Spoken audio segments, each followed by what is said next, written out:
Hey guys, तो आज हम देखने जा रहे हैं 20th सेंचुरी बॉयज के वॉल्यूम नंबर 14 को।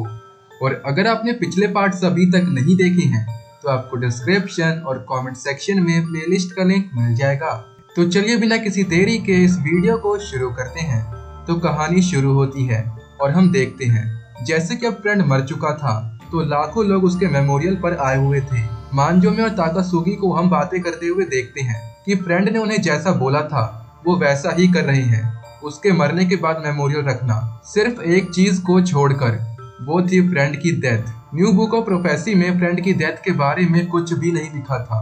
अब इंतजार है होली मदर का, जब वो आएगी तो मानजोमे कंट्रोल संभालेगा। तभी दरवाजे पर कोई आता है और वो बताता है कि फ्रेंड के 9 चुने हुए मेंबर्स में से एक दूसरी कंट्री में जाने की कोशिश कर रहा था और मानजोमे बोलता है मार दो उसे। हम देखते हैं कि मेमोरियल खत्म होने के बाद मानजोमे फ्रेंड के पास आता है और बोलता है कि जब तुम बच्चे थे तो मैंने तुम्हें ये चम्मच दी थी, और रोने लगता है कि आखिर फ्रेंड क्या सोच रहा है। जिसके बाद अपने रूम में मानजोमे ने बहुत नशा कर लिया था और नशे में ही वो वर्चुअल अट्रैक्शन में एंटर हो जाता है। दूसरी ओर इस मातम का फायदा उठाते हुए वो सभी तोमोदाची लैंड जा रहे थे उसी गेम में, ताकि वो पता कर सके कि आखिर फ्रेंड के दिमाग में क्या चल रहा है। कोइजुमी इस गेम से फेमिलियर थी और उस समय से योशित्सुने काना को कहता है कि कुछ भी प्रॉब्लम हो तो वो उस एग्जिट बटन को प्रेस कर दे। जिसके बाद वो गेम शुरू होती है और योशित्सुने और कोइजुमी दोनों आ चुके थे 1971 में। योशित्सुने को अपनी आंखों पे यकीन नहीं होता, ये वही जगह थी जहां वो बड़ा हुआ था। वो उसी जीजी बाबा कैंडी स्टोर पर जाता है और छिपाए हुए पैसे निकालता है और एक पॉप्सिकल खरीद कर कोइजुमी को देता है। न्यूज़पेपर में डेट 1971 ही थी। योशित्सुने को ये भी पता था कि जो पॉप्सिकल कोइजुमी खा रही है वो एक लॉस है, पर कोइजुमी कहती है कि ये पहले से अलग है।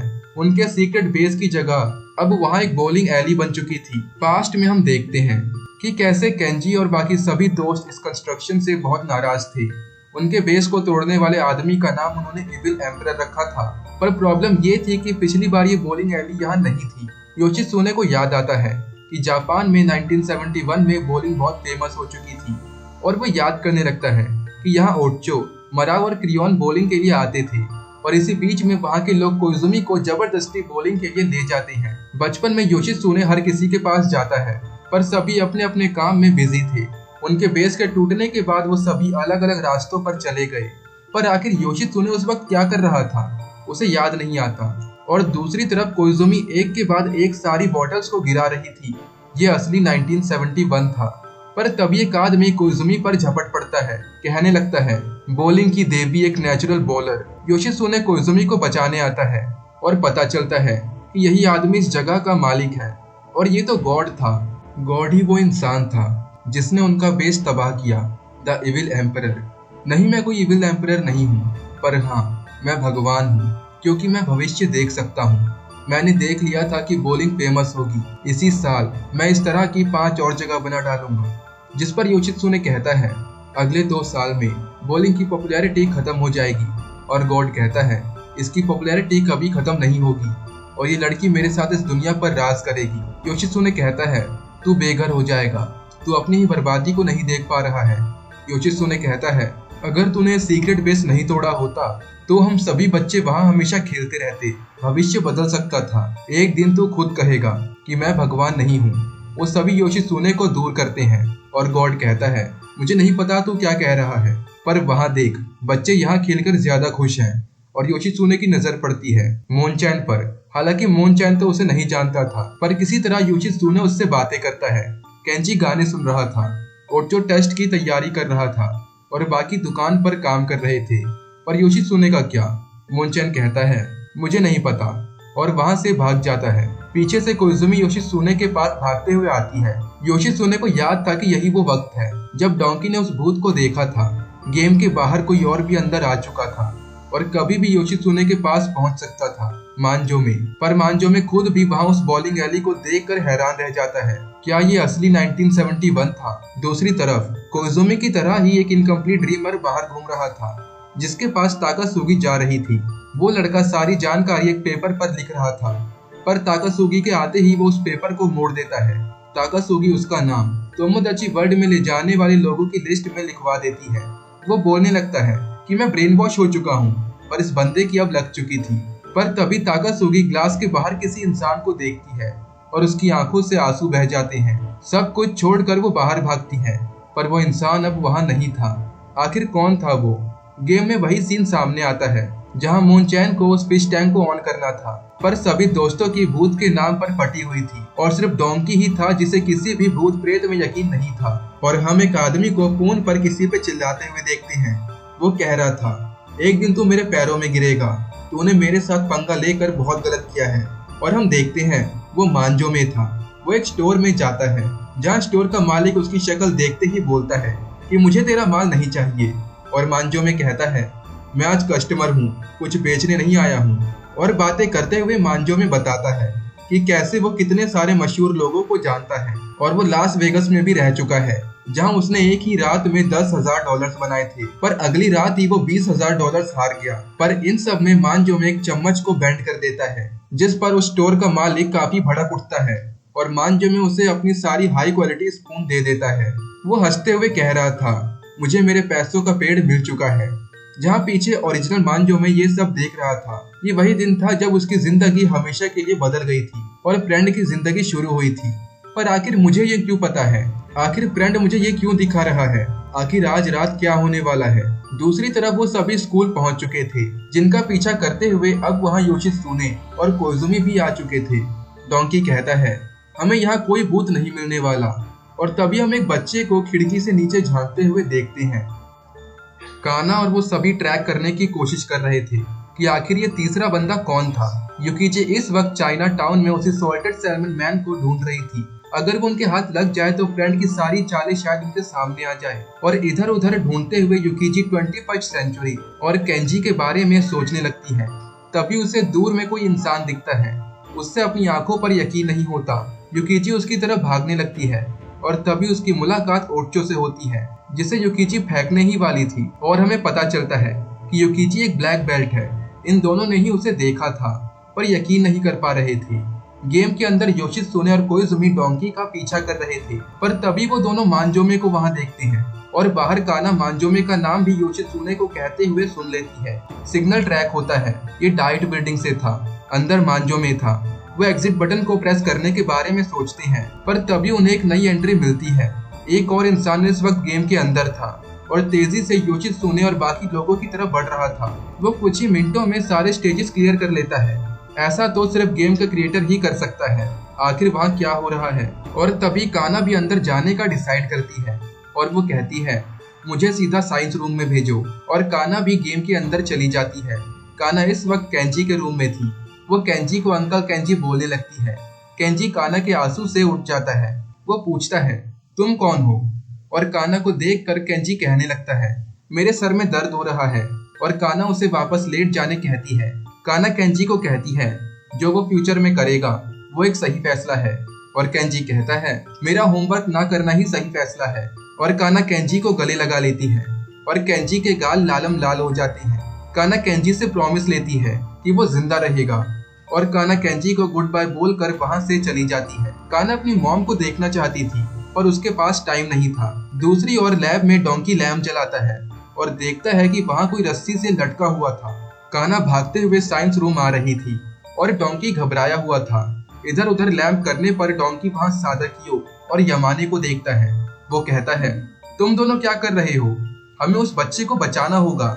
यमाने कहता है, एक चमत्कार होने वाला है। वहाँ लटकने वाला बच्चा फुकुबी था। डोंकी उसे बचाने की कोशिश करता है तो यमाने कहता है, चमत्कार को होने से मत रोको। और तभी फुकुबी की आंखें खुल जाती है और वो सभी को देखने लगता है। यमाने कहता है, वो मर कर वापस जिंदा हो गया। और फुकुबी बोलने लगता है, तुम भी इन सब के गवाह हो। जाओ सभी को बताओ तुमने क्या देखा, इस चमत्कार के बारे में बताओ।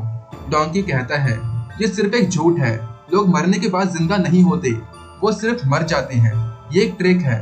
और सादाकियो भी कहता है, मुझे भी ऐसा लगा, पर ये बोलने की मेरी हिम्मत नहीं थी। और फ्रेंड या फुकुबी गुस्से में डोंकी को बैनिश करने बोलने लगता है, मार दो उसे। और सादाकी और यमाने डोंकी की तरफ बढ़ने लगती हैं। और यही वो समय था जब डोंकी फर्स्ट फ्लोर से कूद गया था, जिसके बाद बाकी सभी भी अंदर आ जाते हैं। फिर काना भी आती है और सभी को निकलने बोलती है क्योंकि कुछ बुरा होने वाला था। मांजोमे भी वहाँ आ जाता है। वो बोलता है, आखिर तुम मुझे क्या दिखाना चाहते थे? क्या ये सच्चाई नहीं है? और मांजोमे के पीछे हम फ्रेंड की शैडो को देखते हैं। मुझे पता है कि इसके बाद क्या होने वाला है। अपने ये खेल बंद करो और मुझे दिखाओ कि सच में क्या होने वाला है। और मांजोमे देखता है कि उसके पीछे इस वक्त फ्रेंड खड़ा था। सभी फ्रेंड को देख रहे थे। फ्रेंड बोलता है, यही सच्चाई है। और छोटा फ्रेंड भी बोलता है कि यही सच है। और फ्रेंड अपने चाइल्ड सेल्फ की तरफ जाने लगता है। आखिर क्या हो रहा था? फ्रेंड उसके पैरों को पकड़ता है और नीचे खींचने लगता है। कोको भी सच में मर रहा था। फ्रेंड बोलता है, यही सच्चाई है। मांजोमे उसे रोकने लगता है, पर तभी कुछ अजीब होने लगता है और मांजोमे वापस रियल वर्ल्ड में आ जाता है और जोरों से चिल्लाने लगता है। उसके सामने इस वक्त फ्रेंड खड़ा था जिसने मांजोमे का हेडसेट निकाल दिया था। मांजोमे के जाते ही वहां से फ्रेंड भी गायब हो जाता है और वो जगह बर्बाद होने लगती है। काना पूछने लगती है कि आखिर तुम इस गेम से पहले बाहर कैसे निकली थी? और कोइजुमी सादाकियो को देखती है और उसका मास्क उतारने लगती है। एक बार फिर चेहरा देखकर चिल्लाती है और गेम से बाहर निकल जाती है। पर काना और योशित्सुने अभी भी अंदर थे। ये ट्रिगर सिर्फ कोइजुमी के लिए ही काम करता है। योशित्सुने गेम के अंदर ही था। उसकी आंखें खुलती है और कोई उस पर मिट्टी से बने बॉल्स उस पर फेंकने लगता है। योशित्सुने जब चिल्लाता है तो देखता है कि वो उसी का चाइल्ड सेल्फ था। छोटे योशित्सुने को लगता है कि शायद बदमाश बच्चे उसका बेस खराब करने आए थे, इसलिए उसने वो किया। और हमें फाइनली पता चलता है कि आखिर बचपन में योशित्सुने उन दिनों क्या कर रहा था। उनका बेस टूटने के बाद सभी दोस्त अलग हो गए और वो उन सभी को वापस लाने के लिए एक दूसरा बेस बनाने में जुट गया। छोटा योशित्सुने कहता है, वो लोग वापस आएंगे, मेरे पास सारा सामान है और जब तक वो वापस नहीं आते इस जगह का ख्याल मैं रखूंगा। जब तक वो वापस नहीं आते यहाँ का कैप्टन मैं हूँ। और योशित्सुने कहता है, मैं भी तुम्हारी मदद करना चाहता हूँ। मैंने भी इस तरह के बहुत बेस बनाए थे, हालांकि अब सभी टूट चुके हैं। और योशित्सुने बचपन में बनाए अपने बेस को देखता है जिससे उसने खुद अकेले बनाया था और यही था योशित्सुने का ट्रिगर। वो बाहर आ जाता है। वो अपने करे काम पर बहुत प्राउड महसूस करता है। सिर्फ काना ही थी जो अभी तक गेम के अंदर से बाहर नहीं आ पाई थी। वो सोचते हैं कि क्या उन्हें एग्जिट बटन प्रेस कर देना चाहिए, पर फिर हम काना को देखते हैं जो डोंकी का पीछा कर रही थी। डोंकी पिछली रात के इंसिडेंट की वजह से स्कूल नहीं गया। वो बोलता है कि लोगों को लगता है कि इस गड्ढे में एक बड़ा सांप है, पर यह झूठ है।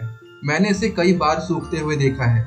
यहाँ एक बच्चा डूब कर मर गया और तभी ये जगह भूतिया लगती है।